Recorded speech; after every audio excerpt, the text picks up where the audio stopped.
Lenten Gospel Reflections by Bishop Robert Barron. Monday of the 5th week of Lent.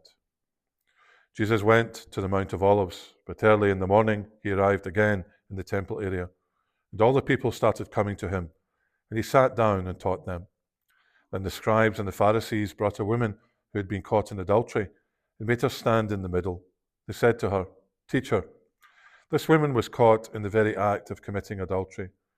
Now in the law, Moses commanded us to stone such women. So what do you say?" They said this to test him, so that they could have some charge to bring against him. Jesus bent down and began to write on the ground with his finger. But when they continued asking him, he straightened up and said to them, "Let the one among you who is without sin be the first to throw a stone at her." Again he bent down and wrote on the ground. And in response, they went away, one by one, beginning with the elders. So he was left alone with the women before him. And Jesus straightened up and said to her, "Woman, where are they? Has no one condemned you?" She replied, "No one, sir." Jesus said, "Neither do I condemn you. Go, and from now on, do not sin anymore."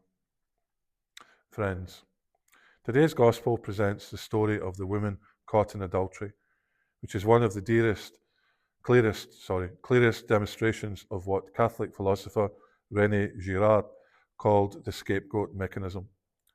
The scribes and Pharisees bring to Jesus a woman they caught in adultery. Where must they have been standing, and how long must they have been waiting in order to catch her? Their eagerness to find a victim is testimony to the insatiable human need for scapegoats. The novelty of the gospel is revealed in Jesus' refusal to contribute to the energy of the gathering storm.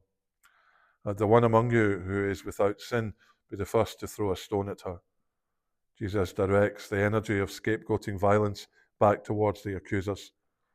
He unveils the dangerous secret that the unstable order of the society has been predicated upon scapegoating. The Church's fathers emphasized this point with a neat interpretive move. They imagined that Jesus was writing in the sand none other than the sins of those who were threatening the woman. Then we see, at least in seminal form, the new order: go, and from now on do not sin anymore. The connection between Jesus and the women is not the consequence of condemnation, but rather the fruit of forgiveness offered and accepted. Reflection. Reflect on the prevalence of scapegoating in contemporary culture. Think especially about the times when you have been guilty of singling out an individual or some group as a scapegoat.